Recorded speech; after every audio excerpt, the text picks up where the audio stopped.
श्री कृष्ण जन्माष्टमी व्रत कथा। जय श्री कृष्ण, राधे राधे। आप सभी को श्री कृष्ण जन्माष्टमी की हार्दिक शुभकामनाएं। श्री कृष्ण जन्माष्टमी को गोकुला अष्टमी, अष्टमी रोहिणी, श्री कृष्ण जयंती और श्री जयंती के नाम से भी जाना जाता है।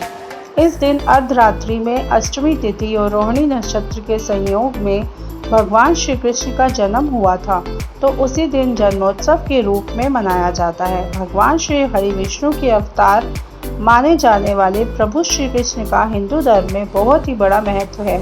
श्री कृष्ण जन्माष्टमी भाद्र मास की कृष्ण पक्ष की अष्टमी तिथि को मनाई जाती है। श्री कृष्ण जन्माष्टमी के दिन सबसे पहले सुबह उठकर ओम नमो भगवते वासुदेवाय नमः का मन ही मन जाप करना चाहिए। इसके बाद स्नान करके सूर्य देव को जल अर्पित करना चाहिए। आपके घर में बाल गोपाल स्वरूप लड्डू गोपाल की मूर्ति स्थापित हो तो वहां पर साफ सफाई करके गंगा जल डालकर शुद्ध करना चाहिए। इसके बाद में अशोक की पत्ती, फूल, माला, सुगंध इत्यादि चीज़ों से वहां पर खूब सजाना चाहिए और साथ ही इस जगह पर छोटे छोटे खिलौने भी रखने चाहिए और पालना भी लगाना चाहिए। प्रसन्न मन के साथ श्री हरि का कीर्तन करें और व्रत करें। संभव हो तो निराहार अथवा फलाहार व्रत रखें और फिर शाम के समय भजन कीर्तन करें, पूजन करें। और अर्धरात्रि को जब भगवान श्री कृष्ण का जन्म हो जाता है तो सबसे पहले थाली बजाएं। उसके बाद में श्री कृष्ण भगवान को पंचामृत से स्नान कराएं। प्रभु को पकवान, माखन, मिश्री आदि चीज़ों का भोग लगाना चाहिए। साथ में तुलसी दल भी अवश्य अर्पित करें। अपने परिवार की सुख शांति की मंगल कामना करें और फिर उसी प्रसाद को घर के लोगों में, आस पड़ोस में बांट देना चाहिए। मान्यता है कि जन्माष्टमी पर श्री कृष्ण के बाल स्वरूप की पूजा करने से हर सुख, दोष और दरिद्रता दूर हो जाती है और भगवान श्री कृष्ण के आशीर्वाद से घर में सुख समृद्धि का आगमन होता है। तो आइए अब सुनते हैं श्री कृष्ण जन्माष्टमी व्रत कथा। बोलो कृष्ण कन्हैया की जय हो। स्कंद पुराण के अनुसार द्वापर युग की बात है। उन दिनों मथुरा में उग्र नाम के एक राजा हुआ करते थे। उनका पुत्र था कंस और पुत्री थी देवकी। राजा उग्रसेन स्वभाव से बहुत ही सीधे साधे थे। यही वजह थी कि उनके पुत्र कंस ने उनका राज्य हड़प लिया और स्वयं मथुरा का राजा बनकर बैठ गया। कंस अपनी बहन देवकी से बहुत ही स्नेह करता था। देवकी का विवाह वासुदेव से तय हो गया। जैसे ही देवकी और वासुदेव का विवाह संपन्न हुआ तो उसके बाद में कंस स्वयं अपने रथ को हाँकते हुए अपनी बहन को ससुराल छोड़ने के लिए रवाना हो गए। जैसे ही कंस देवकी और वासुदेव को लेकर बीच रास्ते तक पहुंचा, तभी एक आकाशवाणी हुई कि जिस बहन को तुम उतने प्रेम से विदा करने के लिए स्वयं जा रहे हो, उसी बहन का 8वां पुत्र तेरा संहार करेगा। ये सुनते ही कंस क्रोधित हो गया। तत्पश्चात देवकी और वासुदेव को मारने के लिए आगे बढ़ा तो वासुदेव ने हाथ जोड़कर कंस से कहा कि देवकी को कोई भी नुकसान ना पहुंचाओ। मैं स्वयं देवकी की 8वीं संतान लाकर आपको सौंप दूंगा। वासुदेव की बात सुनकर कंस ने कहा कि मुझे आपकी 8वीं नहीं, हर संतान चाहिए। तो वासुदेव ने कहा, जैसा तुम कहोगे मैं वैसा ही करूंगा। देवकी के जन्म लेने वाली हर संतान मैं आपको लाकर सौंप दूंगा। तो कंस ने कहा, मैं तुम्हें ऐसे आज़ाद तो नहीं छोड़ सकता, इसके लिए तुम्हें मेरे कारागार में रहना होगा। ये कहकर कंस देवकी और वासुदेव को अपने साथ वापस ले आया और कारागार में डाल दिया। इतने लाड प्यार से पली देवकी ने कारागार में बहुत से कष्ट सहन किए। नीचे जमीन पर सोना पड़ता था और उनके पति के हाथों और पैरों में बेड़ियां डाली हुई थी। जब वो गर्भवती होती तो उनके लिए ये सब बहुत कुछ ही आसान हो जाता। अपना और वासुदेव का हाल देखकर कभी कभी देवकी रोने लगती तो वासुदेव उन्हें समझाते कि जैसे ही तुम्हारी 8वीं संतान का जन्म हो जाएगा तो हम उसे कंस को सौंप कर चले जाएंगे। कारागार में ही देवकी ने अनेक कष्टों को सहन करते हुए 7 संतानों को जन्म दिया और कंस ने सभी को एक एक करके मार दिया।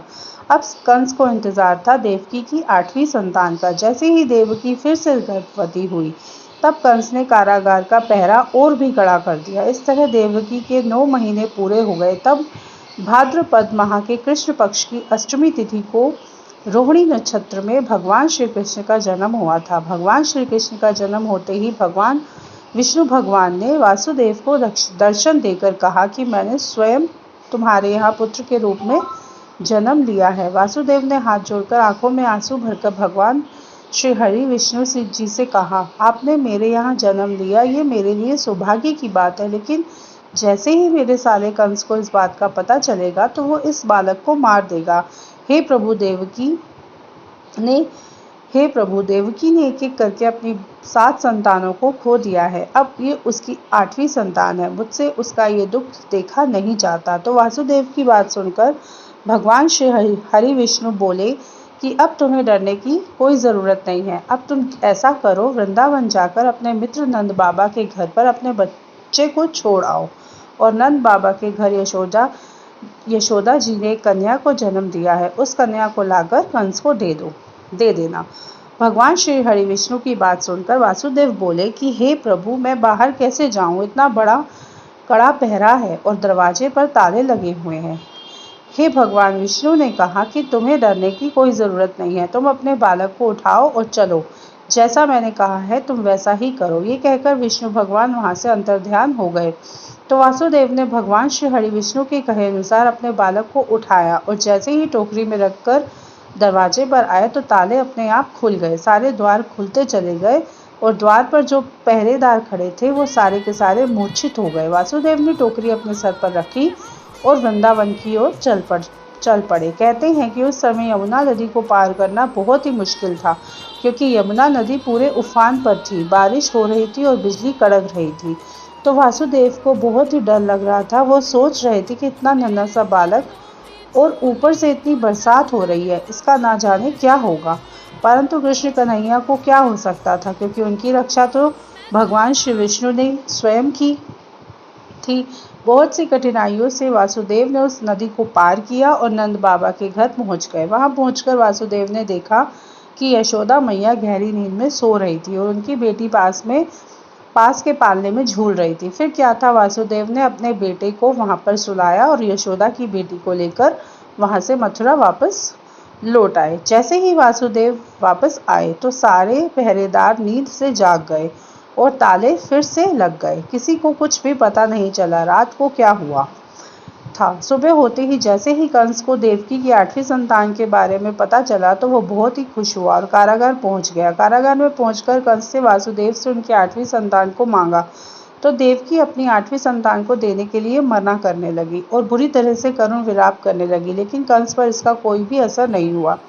उसने जबरदस्ती उनकी संतान को छीन लिया तो देखा 8वीं संतान तो कन्या थी। फिर भी कंस उसे गुस्से में जमीन पर पटकने लगा। तभी वो माया रूपी कन्या आसमान में पहुंचकर बोली कि रे मूर्ख, मुझे मारने से कुछ नहीं होगा। तेरा काल तो पहले ही वृंदावन पहुंच चुका है, वो बहुत ही जल्द तेरा अंत करेगा।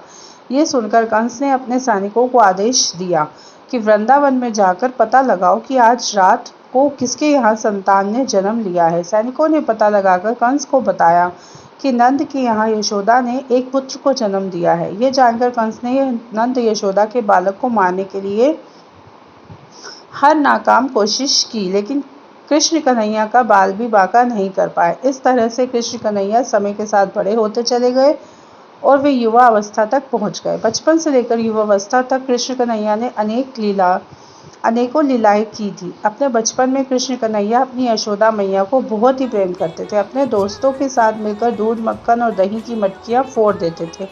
ये देखकर यशोदा मैया कृष्ण कन्हैया पर झूठ मूठ का गुस्सा दिखाती थी, क्योंकि वो भी अपने लल्ला से बहुत प्यार करती थी। अगर कृष्ण कन्हैया थोड़ी देर के लिए भी यशोदा मैया की आंखों से ओझल हो जाते तो यशोदा मैया परेशान हो जाती और कान्हा को जोर जोर से आवाजें लगाने लगती। इसी तरह अनेक शैतानियों के साथ कृष्ण कन्हैया बड़े हो चुके थे। एक बार कृष्ण और बलराम उस स्थान पर पहुंचे जहां पर कंस के द्वारा प्रसिद्ध धनुर्यज्ञ आयोजित किया जाना था। तो कंस की शक्ति को प्रदर्शित करने के लिए एक विशाल धनुष को वहां पर रखा गया था।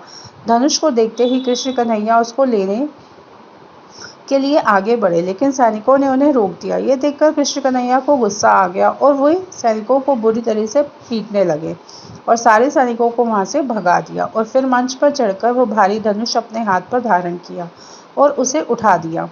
फिर धनुष तो गड़गड़ाहट की आवाज के साथ टूट गया। वो आवाज इतनी जोर की थी कि मीलों दूर बैठे कंस के कानों तक पहुंच गई। तो उस ध्वनि से कंस को पता चल चुका था कि देवकी का 8वां पुत्र कृष्ण आ गया है और वे मेरा अंत कर समय निकट है। ये सोचकर कंस बहुत ही भयभीत हो गया। फिर भी कंस ने एक विशाल सेना कृष्ण को मारने के लिए भेजी, लेकिन कंस की सेना हार गई। इसी तरह भगवान श्री कृष्ण ने कंस का वध किया और मथुरा को कंस के अत्याचारों से मुक्त किया।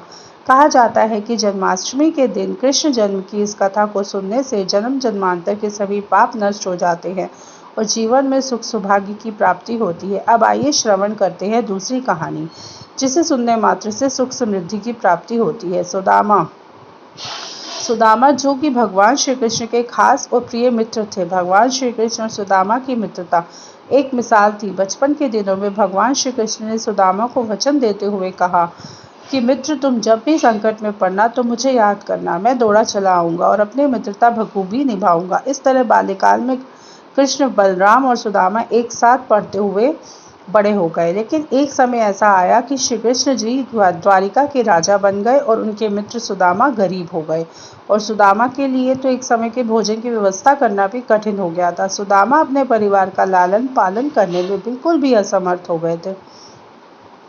तब सुदामा की पत्नी सुशीला ने सुदामा से कहा कि स्वामी, आप अपने दोस्त कृष्ण के पास जाओ, शायद वो आपकी मदद कर दे। सुशीला की बात सुनकर सुदामा थोड़ा हिचकिचाया। सुशीला के बार बार कहने पर अपने दोस्त श्री कृष्ण के पास जाने के लिए तैयार हो गए। कहा जाता है कि राजा, गुरु, मित्र, बेटी और मंदिर, इन 5 जगहों पर व्यक्ति को कभी भी खाली हाथ नहीं जाना चाहिए। यही सोचकर सुशीला पड़ोस से 3 मुट्ठी चावल मांगकर लाई और पोटली में बांधकर सुदामा को देते हुए कहा, इसे श्री कृष्ण जी को भेंट स्वरूप दे देना। सुदामा उस पोटली को लेकर द्वारिका नगरी में श्री कृष्ण से मिलने के लिए चल पड़े। रास्ते में सुदामा चलते चलते बहुत ही थक चुके थे। उनके पैरों में बुरी तरह से कांटे चुभ गए थे और पैरों में से खून भी बह रहा था। तब कहा जाता है कि उस समय भगवान श्री कृष्ण बैलगाड़ी वाले का रूप धारण कर सुदामा के पास आए थे और सुदामा से पूछा था कि तुम्हें कहाँ जाना है। सुदामा ने कहा कि मुझे तो कृष्ण कन्हैया से मिलने के लिए जाना है, वो मेरे बचपन के दोस्त हैं। उस गाड़ी वाली ने सुदामा को अपनी गाड़ी पर बिठा लिया और उसके साथ खूब बातें की। बातें करते करते उसे राजमहल के आगे लाकर उतार दिया और जैसे ही बैलगाड़ी वाला चला गया, तभी सुदामा को ध्यान में आया कि उसका धन्यवाद तो किया ही नहीं। कहते हैं कि जब सुदामा उस गाड़ी वाले का पीछा करने के लिए गए तो वहां पर कोई गाड़ी या कोई गाड़ी वाला नहीं था। ये देखकर आश्चर्यचकित होते हुए सुदामा वापस राजमहल के द्वार पर आ गए। श्री कृष्ण के महल पर खड़े द्वारपालों ने पूछा कि तुम कौन हो और यहाँ पर किस लिए आए हो। द्वारपालों की बात सुनकर सुदामा ने अपना परिचय दिया और कहा कि वे श्री कृष्ण के मित्र हैं।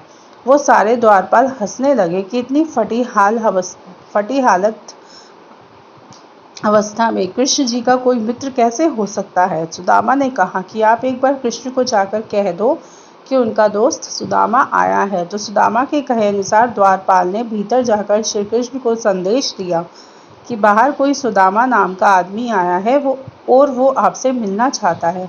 ये सुनकर श्री कृष्ण की खुशी का कोई ठिकाना नहीं रहा और वो दौड़ते हुए महल के द्वार पर पहुंचे और सुदामा को देखते ही उसे गले से लगा लिया। दोनों की आंखों से प्रेम के आंसू बहने लगे। उसके बाद श्री कृष्ण सुदामा को महल के अंदर ले गए और वहां ले जाकर अपने राज सिंहासन पर बिठाया और अपने आंसुओं से उनके चरण धोए। श्री कृष्ण को देखकर उनकी पठानियां और महल में मौजूद सारे लोग आश्चर्यचकित रहते हो। ये कहते हुए कृष्ण ने खुद सुदामा से वो पोटली ले ली और वो चावल खाने लगे। जैसे ही कृष्ण ने एक मुट्ठी चावल खाए तो उसके बदले में उन्होंने सुदामा को एक लोक की संपत्ति दे दी। उसके बाद में कृष्ण ने दूसरी मुट्ठी चावल खाए तो सुदामा को तीसरे लोक की संपत्ति दे दी। लेकिन जब श्री कृष्ण तीसरी मुट्ठी चावल खाने जा रहे थे तो रुक्मणी ने उन्हें रोकते हुए कहा कि प्रभु, यदि आप तीनों लोगों की संपत्ति इन्हें दे दोगे तो अन्य सब जीव और देवता कहाँ जाएंगे। रुक्मणी की बात सुनकर कृष्ण जी चावल खाने से रुक गए। फिर कुछ दिनों तक सुदामा कृष्ण जी के यहाँ पर ही रहे। दोनों दोस्त खूब बातें करते, खूब मस्ती करते कृष्ण कन्हैया और सुदामा को ऐसा लगता जैसे उनका बचपन लौट आया हो। कई दिनों बाद श्री कृष्ण ने सुदामा को बड़े ही प्रेम पूर्वक अपने घर के लिए रवाना कर दिया। बोले बोलो कृष्ण कन्हैया की जय हो। अब आइए अंत में श्रवण करते हैं भगवान श्री कृष्ण और मैया यशोदा की अलौकिक कथा। कहते हैं इस कहानी को सुनने मात्र से इंसान 84 लाख योनियों से मुक्त हो जाता है। एक बार यशोदा मैया प्रभु श्री कृष्ण के उलान से तंग आ गई थी और छड़ी लेकर श्री कृष्ण की ओर दौड़ी। जब प्रभु ने अपनी मैया को क्रोध में देखा तो वो अपना बचाव करने के लिए भागने लगे। भागते भागते श्री कृष्ण एक कुम्हार के पास पहुंचे। कुम्हार ने अपने मिट्टी के घड़े बनाने में व्यस्त था, लेकिन जैसे ही कुम्हार श्री कृष्ण को देखा तो वो बहुत प्रसन्न हुआ। कुम्हार जानता था कि श्री कृष्ण साक्षात परमेश्वर है। तब प्रभु ने कुम्हार से कहा कि तुम कुम्हार जी, आप आज मेरी मैया मुझ पर बहुत क्रोधित है। मैया छड़ी लेकर मेरे पीछे आ रही है, इसलिए मुझे कहीं छुपा लो। तब कुम्हार ने श्री कृष्ण जी को एक बड़े से मटके के नीचे छुपा दिया। कुछ ही क्षणों में मैया यशोदा भी वहां आ गई और कुमार से पूछने लगी, क्यों रे कुमार, तूने मेरे कन्हैया को कहीं देखा है क्या? कुमार ने कह दिया, नहीं, मैंने कन्हैया जी को नहीं देखा। श्री कृष्ण ये बातें बड़े से घड़े के नीचे छुपकर सुन रहे थे। मैया तो वहां से चली गई। अब प्रभु श्री कृष्ण कुमार से कहते हैं, कुमार जी, यदि मैया चली गई हो तो आप मुझे इस घड़े से बाहर निकालो। कुमार बोला, ऐसे नहीं प्रभु जी, पहले मुझे 84 लाख योनियों के बंधन से मुक्त करने का वचन दीजिए, तब मैं आपको घड़े से बाहर निकालूंगा। भगवान मुस्कुराए और बोले, ठीक है, मैं तुम्हें 84 लाख योनियों से मुक्त करने का वचन देता हूँ, अब तो मुझे बाहर निकाल दो। कुमार कहने लगा, मुझे अकेले नहीं प्रभु जी, मेरे परिवार के सभी लोगों को भी 84 लाख योनियों के बंधन से मुक्त करने का वचन दीजिए, तब मैं आपको इस घड़े से बाहर निकालूं। प्रभु जी कहते हैं, चलो ठीक है, उनको भी 84 लाख योनियों के बंधन से मुक्त होने का मैं वचन देता हूँ, अब तो मुझे इस घड़े से बाहर निकाल दो। अब कुमार कहता है, बस प्रभु जी, एक विनती और है, उसे भी पूरा करने का वचन दे दो तो मैं आपको घड़े से बाहर निकाल दूंगा। भगवान श्री कृष्ण बोले, वो भी बता दो, क्या कहना चाहते हो? कुमार कहने लगा, प्रभु जी, जिस घड़े के नीचे आप छुपे हो उसकी मिट्टी मेरे बैलों के ऊपर लाद के लाई गई है। मेरे इन बैलों को भी जो के बंधन से मुक्त करने का वचन दो। भगवान ने कुमार के प्रेम पर प्रसन्न होकर उन बैलों को भी 84 लाख योनियों से मुक्त होने का वचन दे दिया। प्रभु बोले, अब तो तुम्हारी सब इच्छा पूरी हो गई, अब तो मुझे घड़े से बाहर निकाल दो। तब कुमार कहता है, अभी नहीं भगवान, बस एक अंतिम इच्छा और है, उसे भी पूरा कर दीजिए। और वो भी ये है, जो भी प्राणी हम दोनों के बीच के इस संवाद को सुनेगा उसे भी आप 84 लाख योनियों के बंधन से मुक्त करोगे। बस ये वचन दे दो तो मैं आपको इस घड़े से बाहर निकाल दूंगा। कुमार की प्रेम भरी बातों को सुनकर प्रभु श्री कृष्ण बहुत खुश हुए और कुमार की इस इच्छा को भी पूरा करने का वचन दिया। फिर कुमार ने बाल श्री कृष्ण को घड़े से बाहर निकाल दिया और उनके चरणों में